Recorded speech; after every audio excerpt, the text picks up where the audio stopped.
حضرت ابراہیم علیہ السلام ارض شام کے رہنے والے تھے، اللہ تعالیٰ کے بہت محبوب اور خلیل تھے۔ اللہ تعالیٰ نے حضرت ابراہیم علیہ السلام اور ان کے خاندان پر بہت زیادہ آزمائشیں بھیجی ہیں اور وہ ہر آزمائش میں کامیاب ہوئے ہیں۔ حضرت ابراہیم علیہ السلام کی بیوی حضرت ہاجرہ، ان پر بھی آزمائشیں آئی ہیں، لیکن انہوں نے بھی صبر کا دامن نہیں چھوڑا۔ پھر اللہ تعالیٰ نے اس خاندان کو بہت زیادہ انعام اور اکرام سے نوازا ہے۔ حضرت ابراہیم علیہ السلام کو اللہ تعالیٰ نے حکم دیا، جب حضرت اسماعیل علیہ السلام پیدا ہوئے تو اللہ تعالیٰ نے حکم دیا حضرت ابراہیم علیہ السلام کو کہ ان کو حضرت ہاجرہ اور حضرت اسماعیل کو کہیں دور کسی وادی میں چھوڑ کر کے آ جائیں۔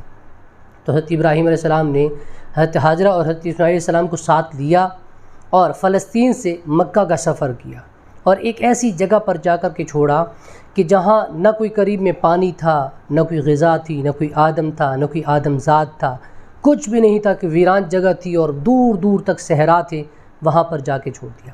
جب جا رہے تھے لے کر کے تو راستے میں حضرت ہاجرہ نے حضرت ابراہیم علیہ السلام سے پوچھا کہ آپ ہمیں کہاں لے کے جا رہے ہیں اتنا دور؟ تو حضرت ابراہیم علیہ السلام نے جواب نہیں دیا۔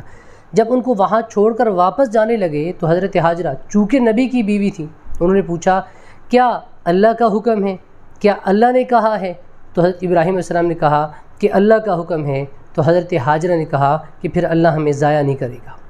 حالانکہ نبی کی بیوی ہیں، اللہ تعالیٰ کا حکم ہوتا، کن کہتے، اللہ تعالیٰ کا کن، اس کا کہنا، اس کا ارادہ کرنا ہی چیز کا وجود ہے۔ اللہ تعالیٰ کر سکتے تھے کہ نبی کی بیوی ہے، ایک ویران جگہ پہ ہے، وہاں پانی کے چشمے جاری کر سکتے تھے پہلے سے ہی، وہاں باغات لگا دیتے، لیکن اللہ تعالیٰ آزما رہے ہیں ابراہیم علیہ السلام کو اور پھر ان کے خاندان کو بھی۔ جب حضرت ابراہیم علیہ السلام وہاں سے چلے گئے، کچھ ٹائم گزرا، کچھ وقت گزرا، تو حضرت اسماعیل علیہ السلام کو پیاس لگی۔ اب قریب میں پانی نہیں تھا کیونکہ ویران جگہ تھی، دور دور تک صحرا تھے۔ تو حضرت ہاجرہ پریشانی کے عالم میں ہیں، وہ کبھی دائیں طرف دوڑتی ہیں، کبھی بائیں طرف دوڑتی ہیں کہ کہیں سے پانی کا کوئی امکان نظر آئے، کہیں سے پانی مل جائے۔ ایک دفعہ جاتی ہیں دائیں طرف دوڑ کر کے، پھر واپس آتی ہیں اپنے بچے کے پاس کہ کوئی اس کو نقصان نہ پہنچا دے، کوئی درندہ کوئی چیز اس کو اٹھا کے نہ لے جائے۔ پھر واپس آتی ہیں، پھر اپنے بیٹے کو بلکتا دیکھتی ہیں تو پھر دوسری طرف دوڑتی ہیں اور اس پریشانی کے عالم میں ہیں کہ پانی کہیں سے مل جائے۔ اب بیٹا پیاس سے بلک رہا ہے، تڑپ رہا ہے، اور ان کی جو تڑپ ہے وہ ماں کی تڑپ اس سے بھی بہت زیادہ ڈبل ہے۔ تو اس دوران حضرت اسماعیل علیہ السلام اپنی ایڑیاں زمین پر رگڑ رہے ہیں، تڑپ رہے ہیں، ساتھ رگڑ رہے ہیں، اللہ تعالیٰ آزما رہے ہیں۔ لیکن اس لمحے میں حضرت ہاجرہ نے اپنے منہ سے شکوہ نہیں نکالا کہ یا اللہ تیرے نبی کی بیوی ہوں، تیرے نبی کی اولاد ہے، پیاس سے بلک رہی ہے، یا اللہ تو یہاں پانی کا چشمہ نکال دے۔ نہیں، اللہ تعالیٰ سے مانگ بھی رہی ہیں، تڑپ بھی رہی ہیں، پانی بھی تلاش کر رہی ہیں۔ اس دوران حضرت اسماعیل علیہ السلام جب پاؤں رگڑ رہے تھے، ایڑیاں رگڑ رہے تھے، تو اللہ تعالیٰ نے وہاں سے ایک چشمہ جاری فرمایا۔ ایسی جگہ جہاں دور دور تک پانی نہیں ہے، وہاں چشمہ جاری ہوا۔ حضرت ہاجرہ واپس آئیں تو دیکھا کہ چشمہ جاری ہے اور اس کا پانی اتنا زیادہ ہے کہ اب وہ بہہ رہا ہے، بہت زیادہ نکل رہا ہے۔ تو انہوں نے اس کی ارد گرد مٹی سے دیوار سی بنا دی کہ پانی اس میں جمع ہو جائے۔ جب انہوں نے دیکھا کہ پانی تو نکل رہا ہے، اب اس سے بھی زیادہ ہو رہا ہے، تو انہوں نے کہا زم زم، عبرانی زبان میں ہے کہ ٹھہر جا، ٹھہر جا، رک جا، تو پانی رک گیا اور حضرت ہاجرہ نے حضرت اسماعیل علیہ السلام کو وہ پانی پلایا۔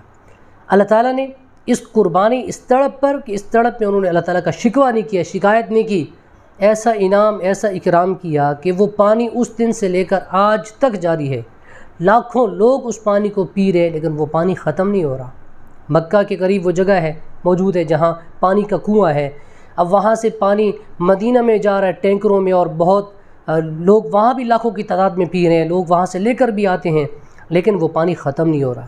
یہ ہے اللہ تعالیٰ کا انعام، اللہ تعالیٰ کا اکرام، اس کی مہمان نوازی، اس کا کرم، کہ جب کوئی اس کے لیے کچھ کرتا ہے تو پھر وہ بہت کچھ کرتا ہے۔ تو پانی ایسا جاری ہوا کہ جو لاکھوں کروڑوں لوگ پی چکے ہیں اور پی رہے ہیں اور پیتے رہیں گے، لیکن وہ پانی نہ ختم ہوا ہے اور نہ ختم ہوگا۔ اور اس جیسا صحت بخش پانی دنیا میں ریسرچ کی جا چکی ہے کہ اس سے زیادہ صحت مند، صحت والا پانی کہیں موجود نہیں ہے۔ پھر جب حضرت اسماعیل علیہ السلام کچھ بڑے ہوئے، حضرت ابراہیم علیہ السلام وہاں آئے ان کو لے کر۔ اصل میں اللہ تعالیٰ اس جگہ کو دین کا، ہدایت کا مرکز بنانا چاہتے تھے، اس وجہ سے اللہ تعالیٰ نے حضرت ابراہیم علیہ السلام کو کہا تھا کہ آپ اپنے خاندان کو وہاں چھوڑ کر آئیں، تاکہ وہاں سے پھر ابتدا ہو، وہاں دین پھیلے، وہاں سے دین کی گروتھ ہو، دین بڑھے، وہاں پر لوگ اسلام قبول کریں، وہاں جو ان کا جو بھی مذہب تھا اس کو قبول کریں۔ جب حضرت اسماعیل علیہ السلام بڑے ہوئے تو اللہ تعالیٰ نے ایک اور آزمائش بھیج دی، ایک اور امتحان لیا۔ حضرت ابراہیم علیہ السلام نے خواب دیکھا، وہ دیکھتے ہیں کہ میں اپنے بیٹے کو ذبح کر رہا ہوں، اپنے بیٹے کے گلے پہ چھری چلا رہا ہوں۔ اب نبی ہیں، نبی کا خواب وہی ہوتا ہے، اشارہ ہوتا ہے کہ آپ نے یہ کام کرنا ہے۔ تو حضرت ابراہیم علیہ السلام نکلے۔ اب ان کو کوئی اس بات کا غم نہیں، کوئی رنج نہیں، کوئی سوچ میں نہیں پڑے کہ یہ میں نے کیا کر لیا یا یہ مجھے کیسا حکم دیا جا رہا ہے، نہیں، اللہ کا حکم آ گیا، کرنا ہے۔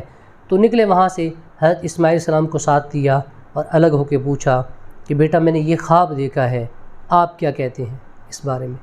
تو حضرت اسماعیل علیہ السلام چونکہ نبی کے بیٹے ہیں اور بعد میں خود بھی نبی بنے ہیں، تو انہوں نے کہا کہ اے میرے ابا، آپ کو جو حکم دیا گیا آپ پورا کریں، آپ اس کو پورا کریں، آپ مجھے صبر کرنے والوں میں سے پائیں گے۔ یہ قربانی، یہ ان کا جذبہ، یہ ان کی سچی تڑپ، ان کی سچائی یہ تھی کہ آپ اللہ کا حکم پورا کریں، مجھے کوئی پریشانی نہیں ہے، آپ مجھے صبر کرنے والوں میں سے پائیں گے۔ تو ابراہیم علیہ السلام نے اپنے بیٹے کو ساتھ لیا، چھری ہاتھ میں ہے، ایک جگہ پہ لے گئے، وہاں جا کے لیٹایا اور چھری چلانا چاہی، آنکھوں پہ پٹی باندھ دی کہ کہیں ایسا نہ ہو کہ بیٹے کے گلے پہ چھری چلاتے ہوئے ذہن میں کوئی بات آ جائے، کوئی خیال گزر آئے کہ میں اللہ کا نبی ہوں، یا اللہ میں تیرا نبی ہوں اور میں اپنے بیٹے کو ذبح کر رہا ہوں تیرے حکم سے، خیال نہ آ جائے کوئی ایسا۔ پٹی باندھ دی، جب چھری چلا ہی تو انہیں لگا کہ چھری چل چکی ہے، بیٹا ذبح ہو گیا، لیکن اللہ تعالیٰ کو چونکہ منظور تھا، اللہ تعالیٰ امتحان لینا چاہتے تھے، اللہ تعالیٰ نے امتحان لے لیا۔ اللہ نے جنت سے مینڈا بھیج دیا، انہوں نے جب چھری چلائی تو وہ چھری مینڈے کے گلے پہ چلی۔ جب پٹی اتاری دیکھا کہ اسماعیل علیہ السلام تو ساتھ کھڑے ہیں اور نیچے مینڈا ذبح ہوا ہے، تو انہوں نے پھر ان کو پکڑنا چاہا تو اللہ تعالیٰ کی طرف سے حکم آیا کہ ابراہیم، ہم نے آپ کا امتحان لیا، آپ اس میں کامیاب ہو گئے ہیں۔ اللہ تعالیٰ کو حضرت ابراہیم علیہ السلام کی یہ قربانی، ان کی یہ ادا، ان کا یہ عمل ایسا پسند آیا کہ قیامت کی صبح تک کے لیے اس عمل کو زندہ کر دیا۔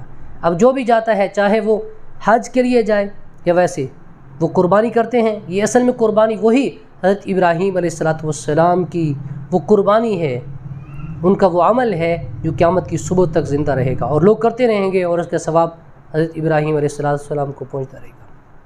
جو بھی لوگ حج پہ جاتے ہیں تو وہ جو بھی کام کرتے ہیں، بہت سے کام ایسے ہیں جو حضرت ابراہیم علیہ السلام کے خاندان سے ہمیں ملے ہیں۔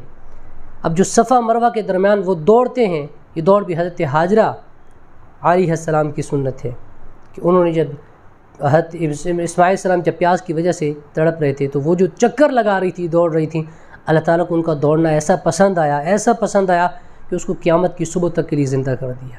اب جو بھی جاتے ہیں وہاں صفا مروہ میں چکر لگاتے ہیں، دراصل حضرت حاجرہ کی سنت کو زندہ کر رہی ہوتی۔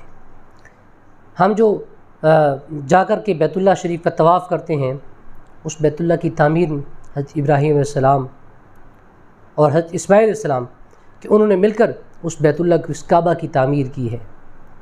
اس کے بعد جب ہم روضہ رسول کی زیارت کرتے ہیں تو اس روضہ رسول میں وجود نبی آخر الزمان جناب نبی کریم صلی اللہ علیہ وسلم حضرت ابراہیم اور حضرت اسماعیل علیہ السلام کی اولاد سے ہیں۔ تو بہت سے ایسے انعامات، بہت سی ایسی چیزیں ہیں جو ہم کرتے ہیں، وہ حضرت ابراہیم علیہ السلام کے خاندان سے ہمیں ملی ہیں۔